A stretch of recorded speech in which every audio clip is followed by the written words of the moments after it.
From the banks of the Grand River, high above the gorge, this is the Buzzer Pod. New releases, industry insiders, out-of-the-box conversations, indie music. With guests from the true north, from the west coast to the east coast, and across the pond and down under. Now, here's Shay. Hey, Shay here on Air Indie, episode number 3. Welcome and enjoy.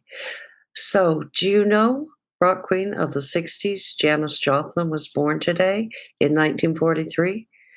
Fierce and carefree blues vocalist Joplin would have turned 78 today. She passed in 1970 at 27.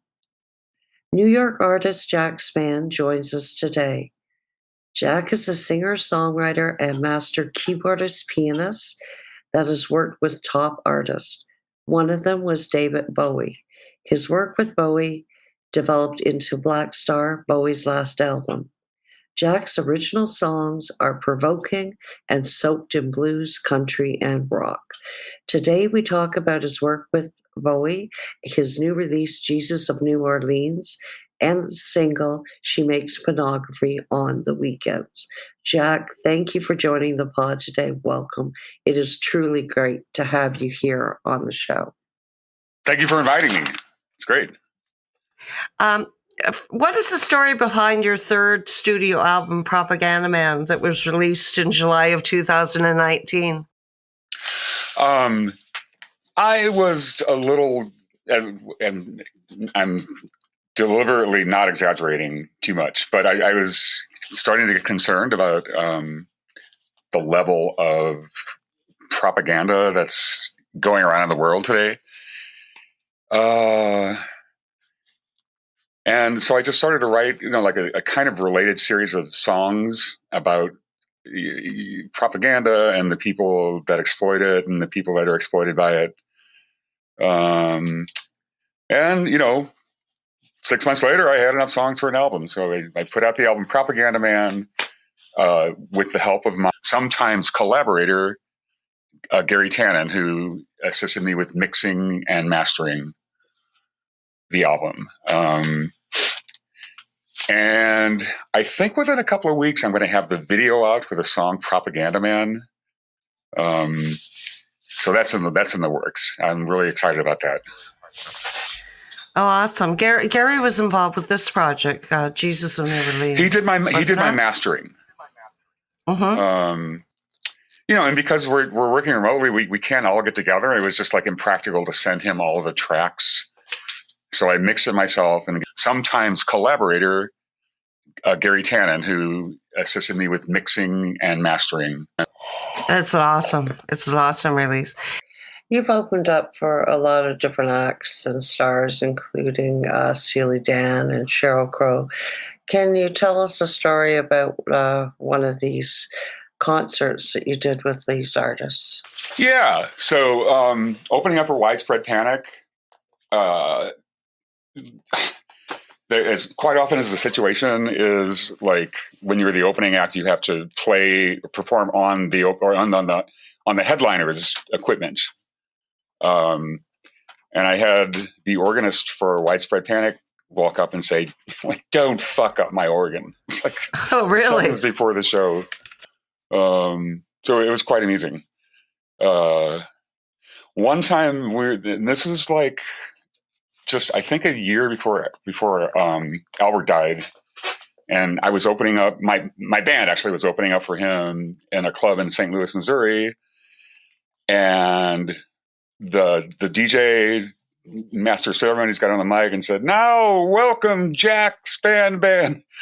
And I hit my keyboard and it went blurr, blurr.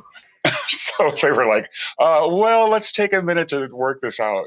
And then after the show, we finally did work it out. Then we did our set. After the show, Albert walked up to our drummer, Billy Gales, who he had a relationship with, pulled out a wad of $100 bills, like thicker than I've ever seen in my life. And just, I forgot what we got paid, a couple $100.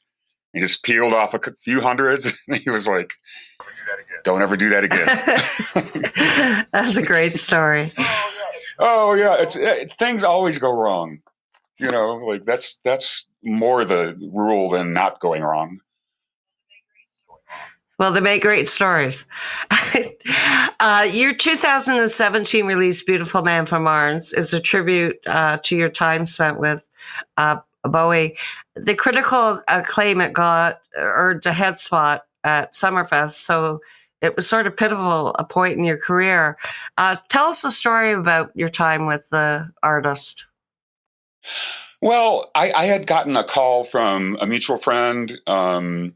They at the time they were looking for, and I couldn't talk about this for like 2 years because I signed a non-disclosure agreement, but they were looking for someone who played in the style of, or could play in the style of Stan Kenton, the old, like white jazz swing music impresario, right? And it just happened that I had studied a little Stan Kenton. So I went in basically to audition, and the moment I walked in, like, he just walked over to me from across the room. He's like, "Hello, Jack, I'm David." And I was like, "Oh my God." So I was just playing it cool, going, "Oh, okay. So we played for about an hour, and he was like, "You're hired, show up here for the next 4 days. Don't say a word about this to anybody." And I walked out of the studio that day, and as I was walking out, I saw this woman that I had worked with in Warhorse, the Broadway musical. Not musical; it's a play with music at Lincoln Center. And she said, "Oh, hey, Jack, what's up?" And I was like, "I want to tell you so bad. I just spent 6 hours with David Bowie, but I can't." No, he was really, really nice. He was very encouraging. One time, he told me to go in and play piano solo, and I was like, what do you mean? Like, "Oh, no, just make something up." So I did, and I came out of the room thinking, I hope that's okay. And he actually stood up and gave me a standing ovation, was like clapping, like, and I was like, "Oh, come on, it wasn't that good." But no, he was really just, there's all kinds of stories that circulate about people like that, really famous people who are very rich. Some not so great stories, but in my limited exposure to him, he was just the kindest, funniest, like most gracious man, so easy to work with. Like I finished my keyboard parts, and he's like, "Oh, I'm going to go in and do a vocal part." So I'm sitting on the couch listening to David Bowie, like to his vocals, like, oh my God. And I have one more story about that. Okay, great. So at some point he was like, "Well, I'm going to tour next year. Would you be interested in playing keyboards?" And I was like, "Yeah." He's like, "Well, get your passport ready." And so this is like, about a year before he died.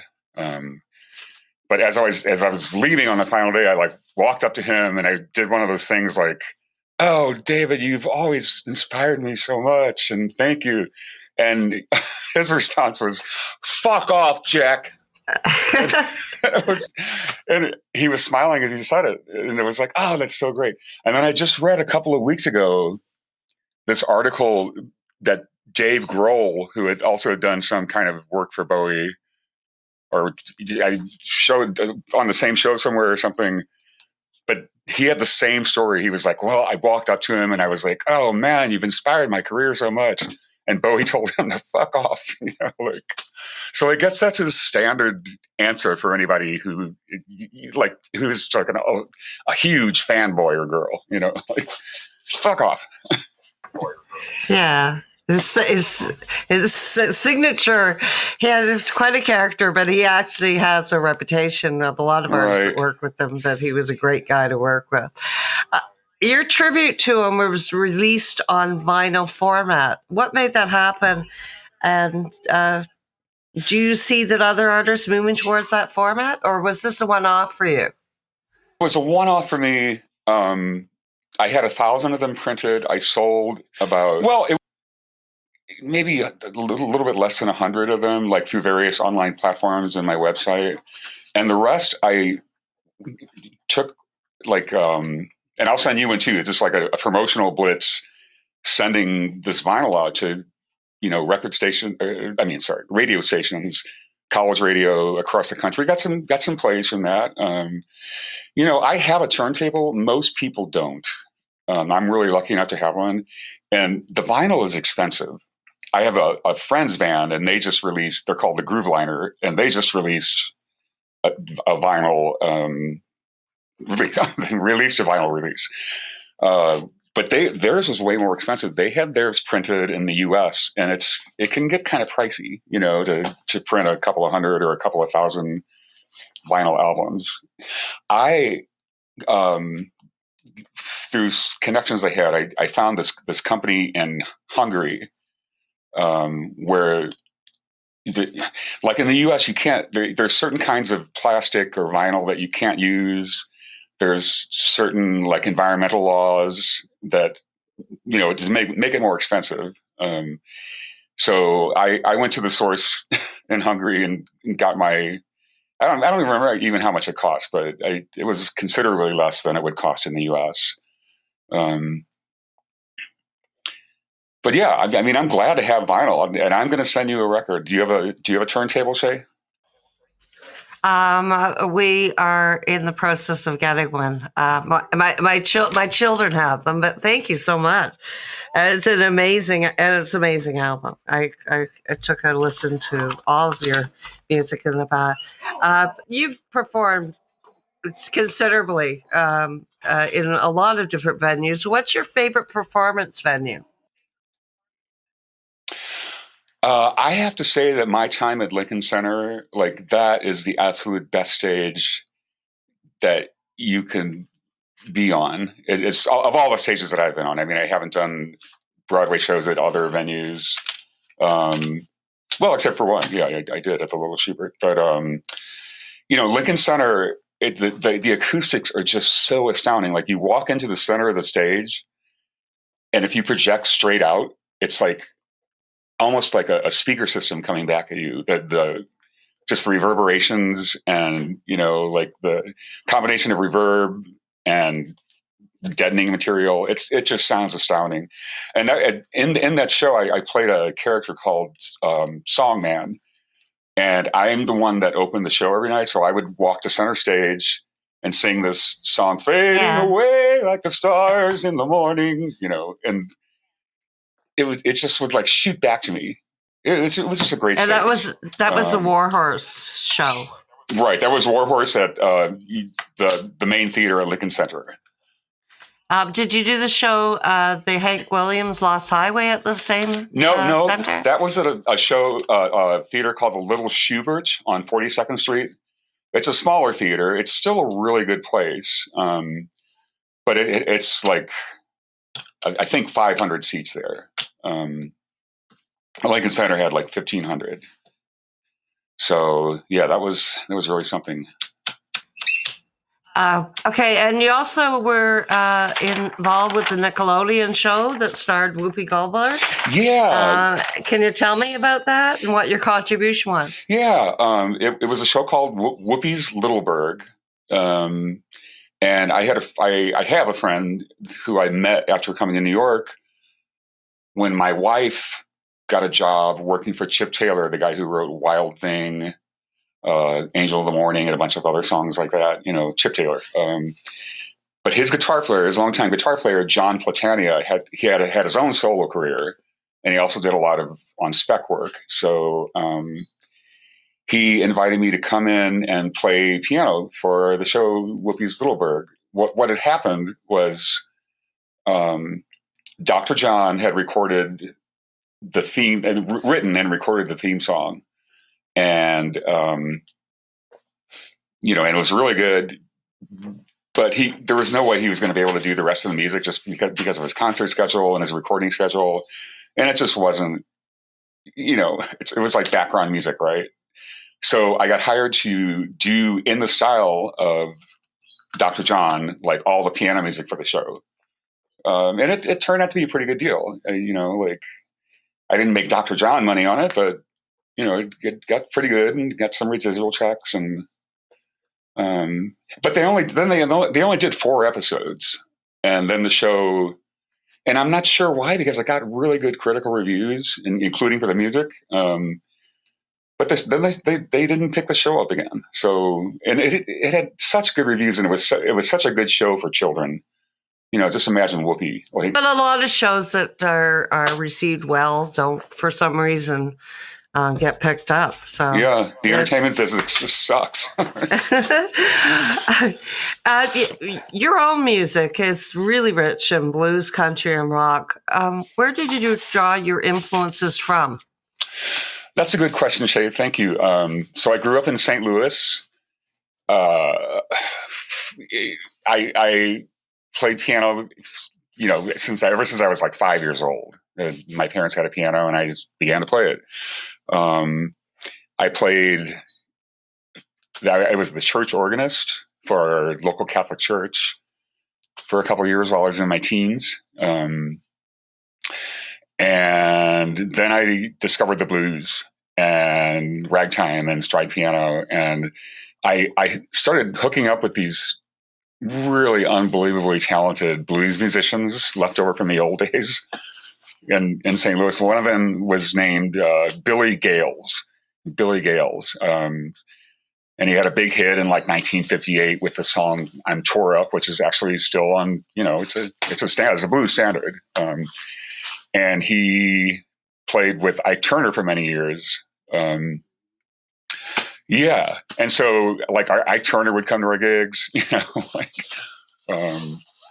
and, St. Louis is a great place. It's just, it's a very kind of racist environment in a way, but if you're a musician growing up there and you work with all these, I want to say people of different races, but it's actually Black people, and I just, from a young age, I just was exposed to some of the best blues, and, it eventually wore off a little bit, I hope. Can you speak to one release, one single, one album that definitely brings out that background and the influences more so than others? I don't know. That's a really good question. I think maybe Jesus of New Orleans is a good example of, using the blues, like the basis of the blues,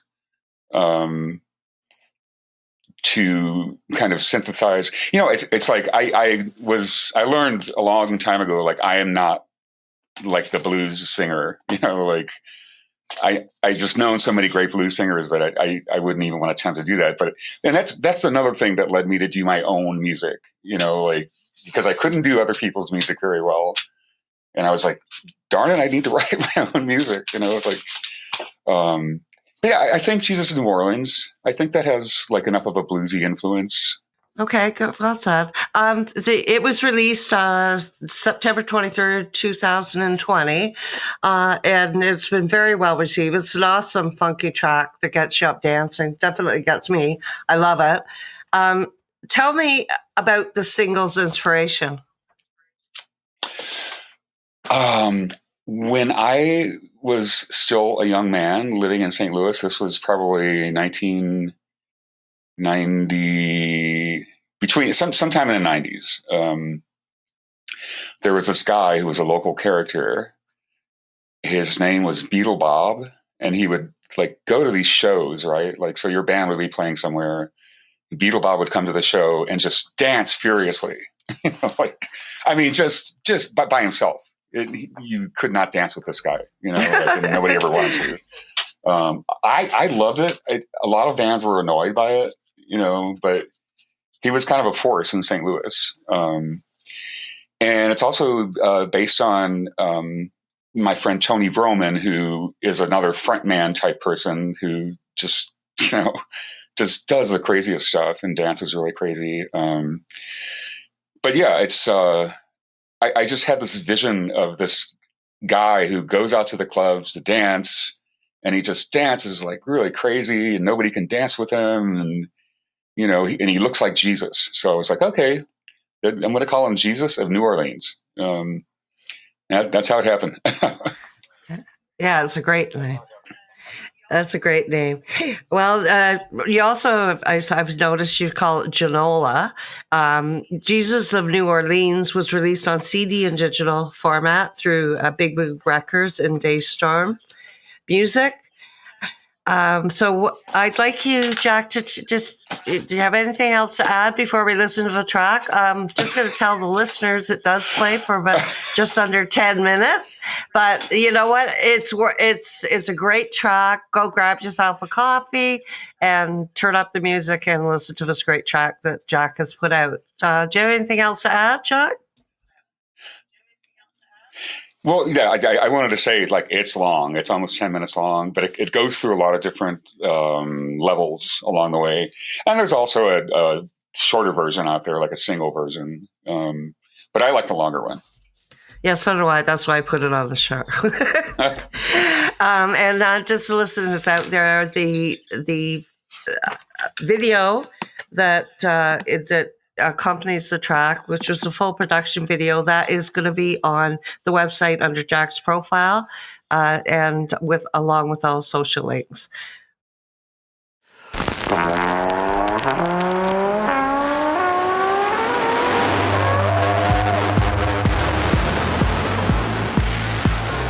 One, two, three.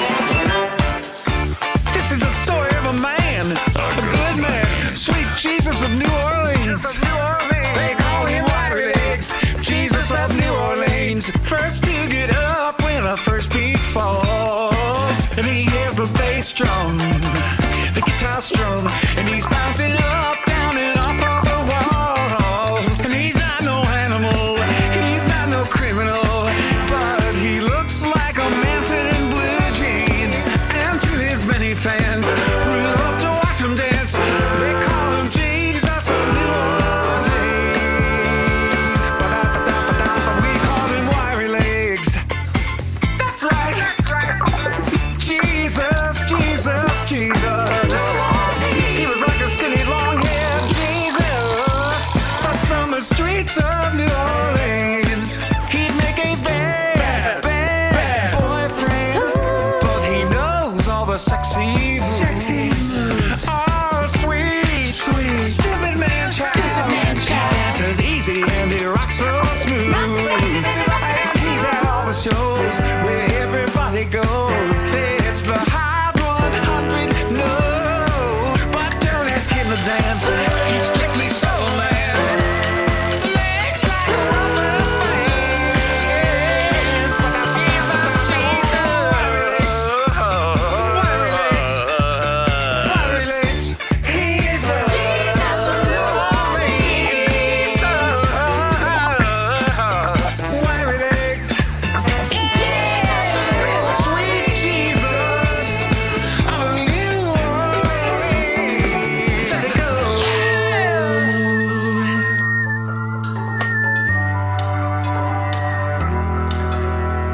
Lonely is strange when he's not on the floor.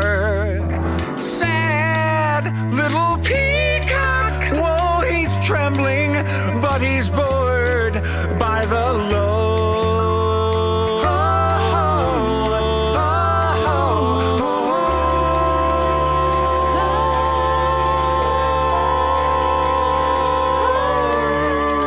Yeah, what a big one.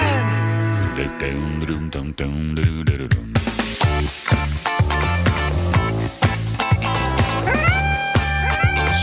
Jesus of New Orleans. Sweet Jesus, sweet Jesus, sweet Jesus of New But I Orleans. call him Wiry Legs. Sweet Jesus of New Orleans.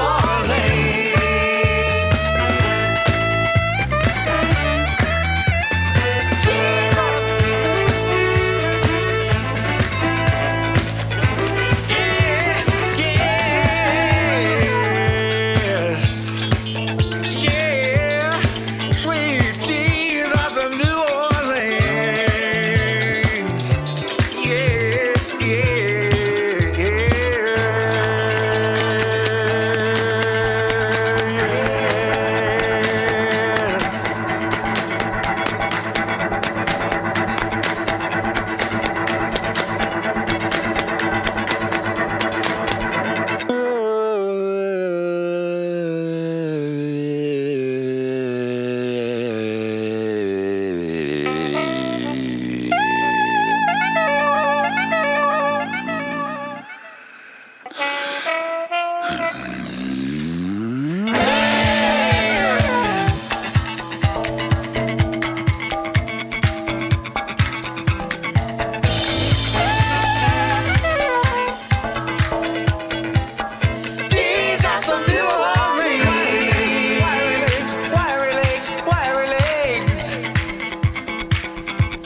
He likes that smoke, that's domino, Ernie Kaido, Lee Romeo. He likes Jelly Roll, he likes the crew of Zulu. Oh, he digs voodoo, got a hoodoo, likes gumbo, half Creole. He's gonna die on the bio. Oh, he loves James Booker, James Booker. He loves the way the licks roll around his poor head. With a Saint Rock, to Saint Rock, in a Saint Rock, rock.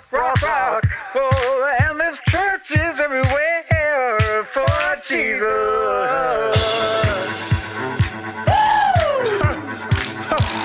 Well, all right. He's a funky man. He smells, but he sells. He wears patchouli for the mademoiselles. Everybody comes out, everybody comes in. Everybody comes anyway, 'cause that's the shape they're in. Can't you hear him calling? Can't you see him shine? Can't you hear him saying, I got yours, you've got mine? Everybody's happy, everybody's cool, except for the sad peacock who dances like a fool.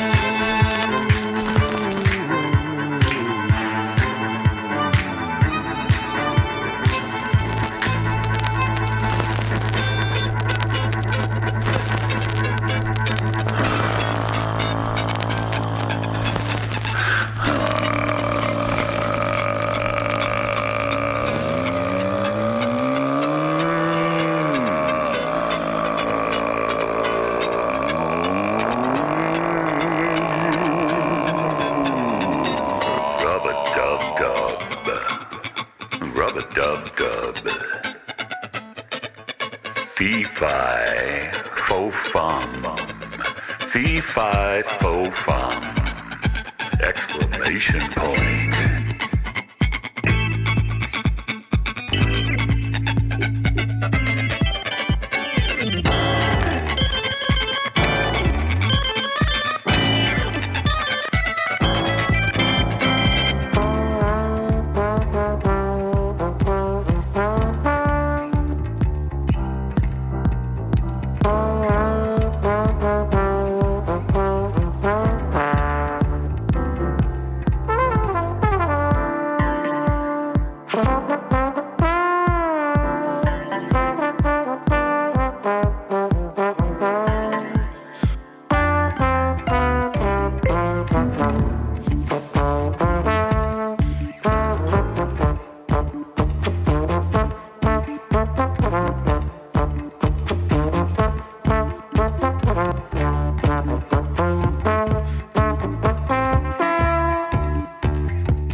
So, Jack, what inspires your writing? You did mention that some of them is, I guess, the local music scene, what was going on in the world. Is there anything else that, like, you draw from recent events, politics, anything else like that? I do. Yeah, I do draw from politics and recent events. But my goal overall is to. I don't want to be the kind of songwriter who writes specifically about specific instances of injustice or racism or whatever other problem that there is out there. I want the music to sound good. Like, that's my number one goal. Like, not getting my point of view out there, but just making the song sound as good as possible while also having a meaning, right? Like, you don't need to beat people over the head. Like, and I want to say, like, Jesus in New Orleans, most of my songs are much darker than that, like Propaganda Man. It's kind of scary, Jesus in New Orleans is just supposed to be fun. But yeah, it's all, the bottom line to me is, does it sound good? If it sounds good, you can be like, wah, ba, ba, loo, ba, ba, la, ba, boo, like, it doesn't mean anything, like, it sounds good. You just have fun.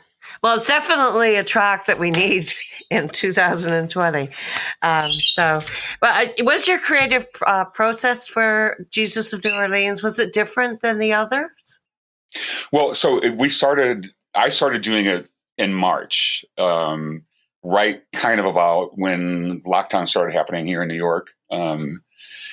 So luckily, I got my friend who lives local to me, the drummer, Cecil Robington, to come over and do some tracks before we went into a full lockdown. So I got some real drums in there. And then I started writing the song, and it just seemed like it wasn't finished, right? Like, it just kept going on and on. And then I'd have another good idea, and I'd want to get that in. And, so 4 months later, I finally ended up with the final product. During the summer, it was warm. So, and I live in a semi-rural area now after, 20 years in New York City. But so the woman that sang on Jesus in New Orleans would come over and be outside in my back space with headphones, so we didn't have to be in the same room, right? Like, so she did all the vocals from outside. It was actually really cool, and luckily the weather wasn't too hot that day, and But yeah, she's a good singer. And my friend, John Cavelli from St. Louis, played the trombone part. I basically sent him like this long thing, and I was like, man, can you just take a solo? And he did. And it sounded pretty good. He actually did the solo in the wrong key and sent it back. And I was like, I'm just going to change the key of the song because it sounds much better like that. So it was one of those happy accidents. So it was a very collaborative process, and it worked. Right? Yeah. The violin player is a guy I went to college with. He lives in Florida. The cellist and John, trombone, live in St. Louis. Kate, the drummer, lived by me. The guitar player lives in London. I played some of the guitar, but some of it was too hard for me, so I had him do it. And I'm going to do more stuff like that. I mean, this pandemic is not going to be ending anytime soon, and I am determined not to get coronavirus. So I'm just not going to go indoors with other people. Yeah, I hear you. So it's the Jack Spann band. About the band, are they original members? Does it evolve over time? Well, it's actually, when I was living in New York City, there were like 2 or 3 people that I played with regularly. After coming up here, I was really lucky to meet this drummer, Cecil Robington. He's just gets me immediately, right? It's like the way, John Lennon got Paul McCartney or vice versa. Like, this drummer just gets me. So, but now he's the bedrock of the band. And the bass player lives in, I was going to say like Bedminster, New Jersey, which is about it's about a 45-minute drive from me, maybe a little bit longer. But, he hasn't played either since, we played one gig over the summer when we had an outdoor gig. Tell me about that. Oh, there's a place called the Gardner Brewing Company up here in my area, and it's a huge outdoor space. They have an outdoor stage.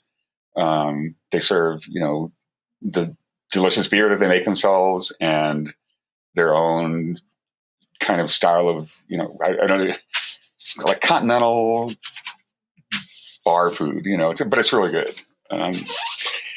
So we've been playing there a lot. Now it's moved inside, and they've offered us, more gigs, and I'm like, no, I'm just not going to do it. Like, it just doesn't seem like a good idea to, potentially, because when you start playing music and, combine that with alcohol, and the music's kind of loud, and people start getting up in each other's faces to be heard, right? Like, and I just don't want to contribute to like a spreading event, Like I used to play at this place in New York City called Marie's Crisis. I played some gigs there, and I just read in the New York Times today that they have now opened up again. They have now opened up again, and they have people coming in. I know those people are desperate, both for employment, trying to pay their rent, and people like at home, like that just are freaking out because they've had to stay home since March. But I just don't think it's a good idea, like, I don't want to do it. Yep. Yeah, people are getting restless, but it's very understandable why. So, are the projects solely your inspiration, or is it a collaboration between you and the band members? I'm the songwriter. I do the arrangements. If I have, Mike Preen's the bass player. If I have him playing on something, I just let him do it, right? Like, that's one of the things about being successful in music, I think, is like finding people that you don't have to dictate to, that just kind of get it.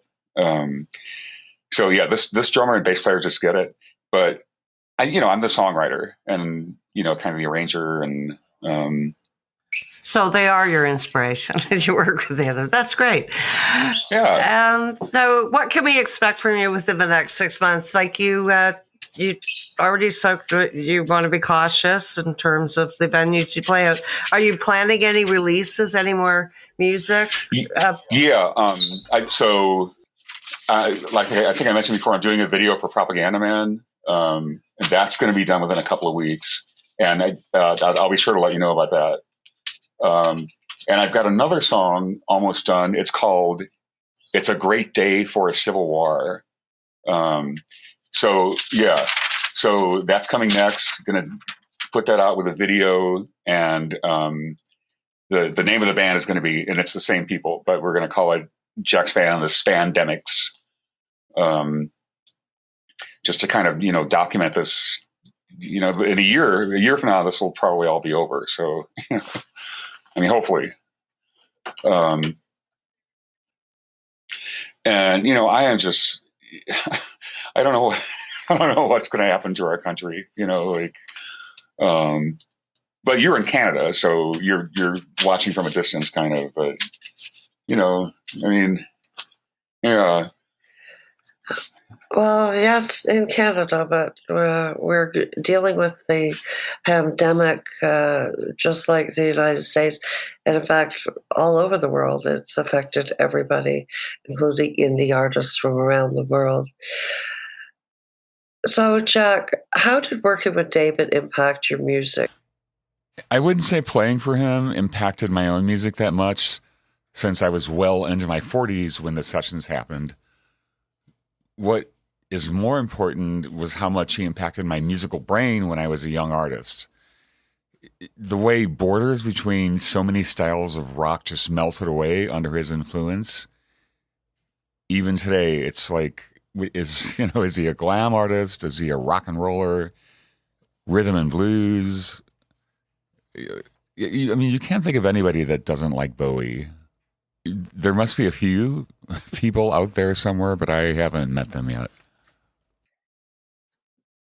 But how did David affect your views on creating a project?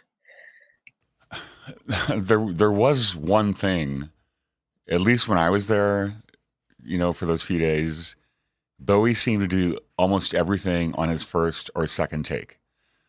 So, for instance, I got to sit in the outer room when he was doing his vocals. I was there alone on the couch with 3 people in the room, the producer, the engineer, and an intern on the console, and me. So I'm listening, and it seemed like he never did more than 2 takes on any of his vocals. Like he knew in advance what was going to sound good. Yeah, the next record I do, I'm going to do that. 2 to 3 takes tops. And reading up on it, I've discovered that he did a lot of the same thing on like Hunky Dory and Spiders from Mars. He just got together musicians that he trusted and said, okay, boys, here we go. And they did a couple of takes and that was it.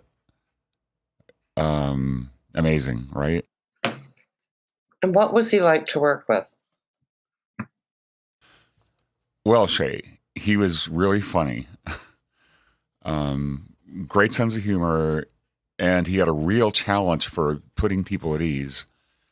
Like I felt comfortable within 30 seconds of meeting him. I think that's what he wanted in people that he was playing with. He just wanted them to feel comfortable because, you know, that's how good music gets made. First day, about a 2 to 3 hour period where he wanted to make sure I could basically play any idea that he could hum, that, you know, I could play a part the way he described it, like emotionally, rhythmically, dynamically, loud, soft. And after that, pretty much had the freedom to play whatever the fuck came to my mind, right? It wasn't like, Jack, go play a staccato followed by 4 long chords and, you know, etc. It was more like, Jack, go in there and play a part.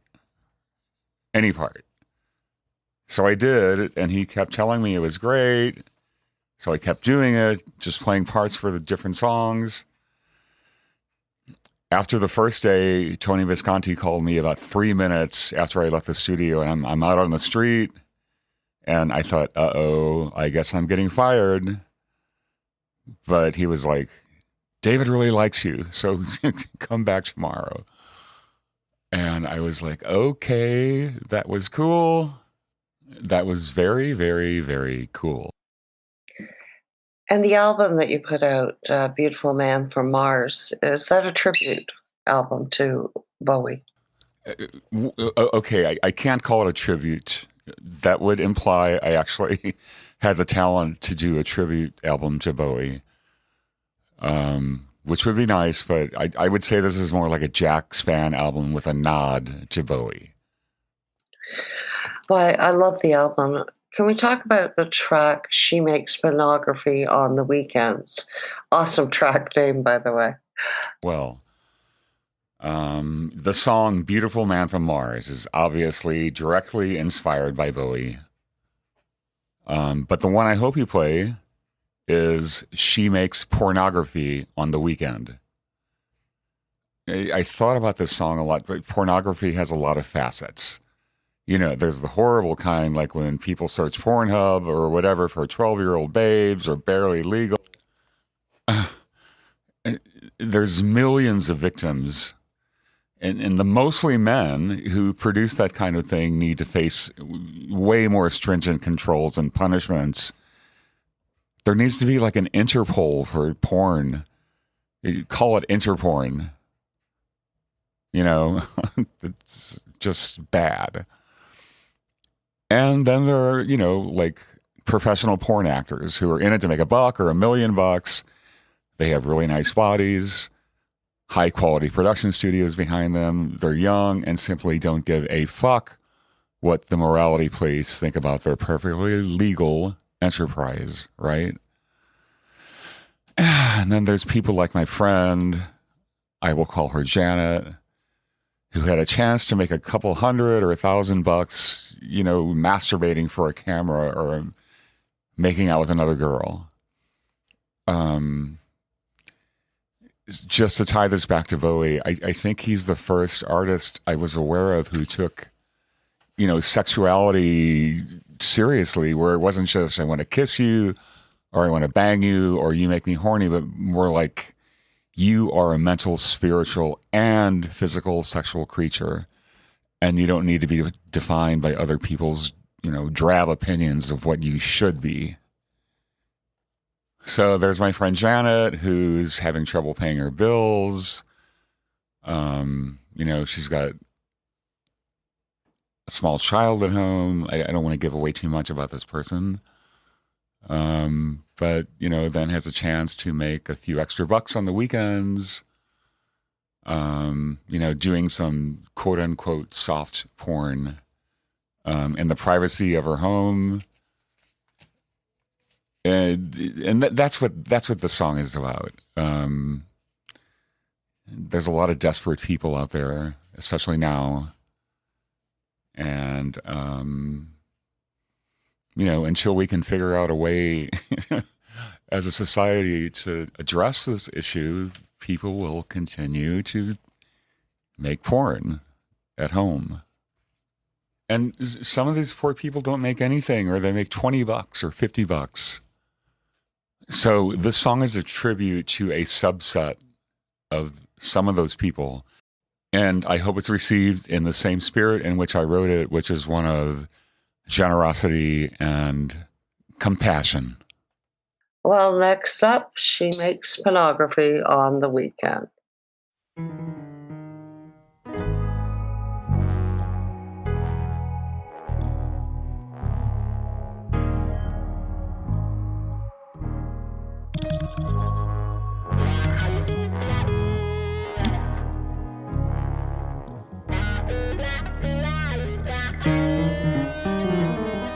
Here, take this number. Nobody has to know.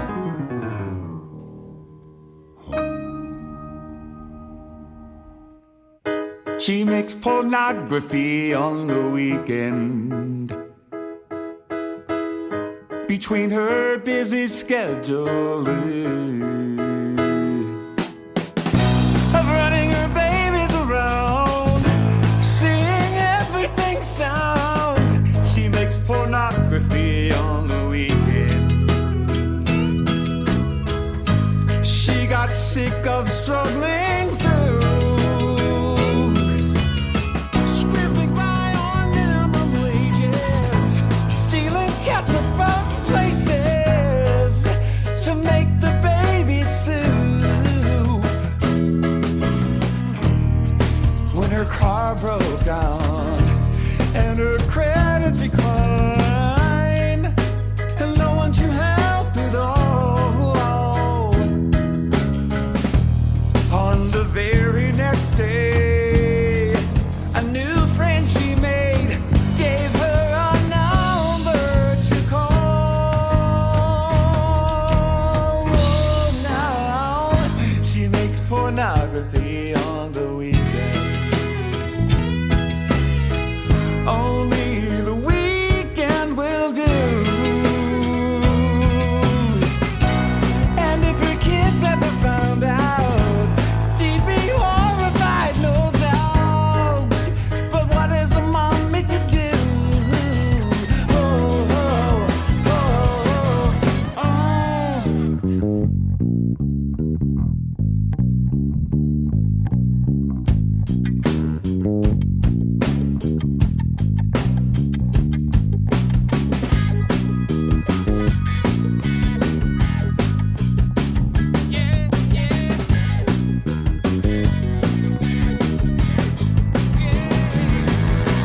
And the so-called father's no good at providing an income, and emotionally estranged.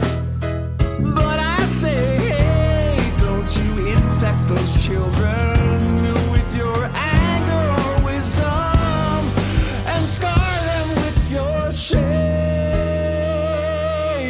The lady's not to blame. She makes pornography on the weekends, stashing every penny she can. She knows her beauty will fade before her kids come of age, and she's saving it all for them. Oh, oh, oh, oh.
Well, that was awesome. Jack, I really want to have you back on the show in the future. I would be delighted and honored. So, Jack, direct us to where we can find your music, share your music, follow you. I just wanted to say the music is on almost every platform. So it's like, Spotify, Amazon, Apple Music, iTunes, like all that stuff. And my Twitter handle is at JackPianoNYC. And I don't do Twitter much because I kind of got tired of it earlier this year, but I sure would be glad to hook up with anybody from around the world or from around the country that is like-minded and, wants to get together. Well, thank you for being on the show today, Jack. I really enjoyed chatting with you. Thank you, Shay, and I'll talk to you soon. Well, love the chat today. Thank you all for tuning in. Our next episode, Friday, January the 22nd, Los Angeles-based singer-songwriter Addie Hamilton joins us. Catch you on the pod on January 22nd. Cheers.